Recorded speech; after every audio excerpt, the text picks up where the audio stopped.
Hoy vamos a meternos en la mente de una figura fascinante, Erasmo de Róterdam, un pensador que usó su inteligencia y un ingenio tremendo para desafiar por completo al mundo que le tocó vivir. A ver, arranquemos con algo fuerte. Una frase que a Erasmo le trajo, digamos que bastantes dolores de cabeza. Pero ojo, porque en estas pocas palabras está la clave de todo. Su increíble y audaz intento de unir el pensamiento clásico con la fe cristiana. Ok, pero para entender de verdad a un personaje como Erasmo, primero tenemos que viajar en el tiempo. Hay que ver cómo era el mundo en el que nació. Un mundo bastante caótico, la verdad. Su vida no empezó fácil, para nada. Nació como hijo ilegítimo de un sacerdote. Imagínense el estigma en esa época. Luego, entra a un monasterio, pero no era lo suyo. Lo que sí encontró fue una biblioteca llena de clásicos que le abrió la cabeza. Así que no es de extrañar que en 1493 dijera, hasta aquí y se fuera. Esa búsqueda de libertad intelectual marcó toda su vida y lo convirtió en el rebelde que fue. Y este es el panorama que Erasmo veía a su alrededor. Por un lado, teólogos enredados en discusiones que nadie entendía, completamente alejados del mensaje simple de los evangelios. Por otro, una iglesia más preocupada por el dinero y las ceremonias que por la fe de verdad. La educación era un desastre, pura memoria y castigo. Y para rematar, un fanatismo terrible, con reyes lanzando guerras por pura ambición. Básicamente, él sentía que el corazón del cristianismo estaba perdido, enterrado bajo capas y capas de corrupción y sin sentido. Pero, a ver, lo interesante de Erasmo es que no se quedó solo en la queja. No, él fue más allá. Propuso una alternativa, una idea que era realmente revolucionaria para su tiempo. Él la llamó la filosofía de Cristo. ¿Y en qué consistía esto del humanismo cristiano? Bueno, la idea era simple pero potentísima.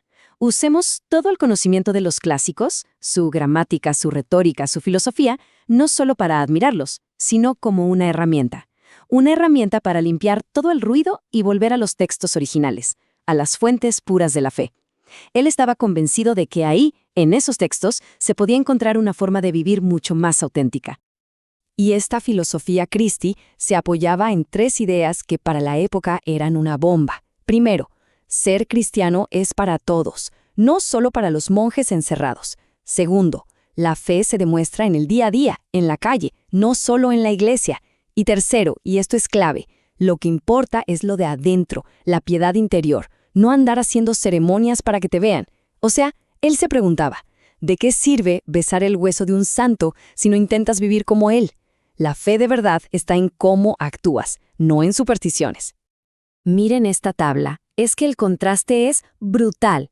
Por un lado, lo que Erasmo proponía, una fe que viene de adentro, basada en el evangelio simple, usando la razón personal, con Cristo como modelo. Y por el otro, lo que había, pura ceremonia externa, dogmas complicadísimos, obediencia ciega y un montón de santos como intermediarios. Era literalmente un choque de 2 mundos.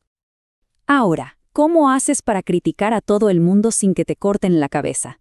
Bueno, Erasmo fue un genio en esto. Encontró el arma perfecta, una que nadie se esperaba, la sátira. Y su obra maestra en esto es, sin duda, el elogio de la locura. Una jugada brillante. En lugar de hablar él, le da voz a un personaje, la mismísima locura. Y a través de ella dice todas esas verdades incómodas que nadie, pero nadie, se atrevía a decir en voz alta. Y cuando digo nadie, es nadie. Teólogos, reyes, papas, comerciantes, monjes, hasta los eruditos más serios, todos caían bajo la mirada burlona de la locura. Era una forma genial de exponer lo ridículo de la sociedad, desde lo más alto hasta lo más bajo. No dejó títere con cabeza. Escuchen esto, por ejemplo, sobre los comerciantes. ¡Qué manera de decirlo! Al poner estas palabras tan duras en boca de un personaje llamado locura, Erasmo se protegía. Él siempre podía decir, oigan, no lo digo yo, lo dice la locura. Una estrategia súper inteligente para criticar la corrupción sin acabar en la hoguera. Pero ojo, no pensemos que Erasmo era solo un crítico que quería demoler todo, para nada. Él tenía un plan muy claro para construir algo mejor, y la piedra angular de todo su proyecto era una cosa, la educación. Él veía 2 formas totalmente opuestas de enseñar. Por un lado, la escuela de su época, brutal, basada en el miedo, los castigos, donde el objetivo era básicamente romperle el espíritu al estudiante a punta de memorización. Y frente a eso, él proponía algo radicalmente distinto, una educación basada en el respeto, en la amabilidad, que motivara el pensamiento crítico, que usara el juego, que nutriera la mente en lugar de aplastarla. Esta frase resume perfectamente su pensamiento. Para él, la educación no era simplemente meter información en la cabeza de alguien, no. Era el proceso mismo de crear a una persona, de formar un ser humano completo. Y claro, si la educación es tan importante, la figura del maestro es crucial. Para Erasmo, el maestro ideal no es violento, sabe reconocer el progreso, es tolerante, jamás humilla a un estudiante. En fin, se gana el interés con respeto, no con miedo. Él entendía que en las manos de los maestros estaba el futuro. La meta, como él decía, no era llenar cabezas, sino encender mentes. Bueno, y todo esto nos lleva a la gran pregunta, ¿por qué seguimos hablando de Erasmo 500 años después?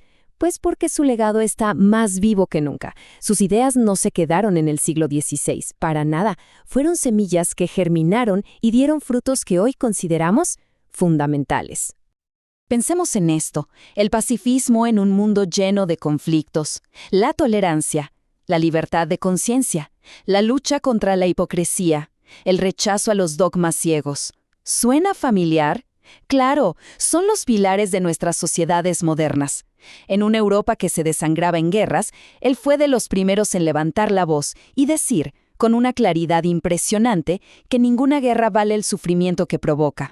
Y usó esta metáfora increíble del cuerpo místico de Cristo. La idea era que todos, clero, nobles, plebeyos, eran partes iguales de un mismo cuerpo. Todos con una función de servicio, no de dominio. Esto era dinamita pura para las jerarquías de la época. Ponía a un campesino y a un obispo en el mismo nivel espiritual. Una idea de igualdad absolutamente radical. Y llegamos a un año clave, 1516. Ese año, Erasmo publica su Novum Instrumentum. ¿Qué es esto? Es una nueva edición del Nuevo Testamento, pero no una cualquiera. Él vuelve al griego original para buscar un texto más exacto. Y al hacerlo, ¿qué descubre? Que la Vulgata latina, la Biblia oficial de la Iglesia por siglos, tenía errores. Esto fue como una bomba. Sacudió todo, influyó directamente en la Reforma. Fue un acto de una valentía intelectual tremenda. Y esto nos deja con una reflexión final. La batalla que libró Erasmo fue hace más de 500 años, pero su eco llega hasta nosotros. Esa lucha, la de la razón contra el fanatismo, la del pensamiento crítico contra el dogma ciego, bueno, esa lucha no ha terminado. La pregunta que nos deja flotando en el aire es, en nuestra propia era de fanatismos, ¿quién levanta la voz por la razón?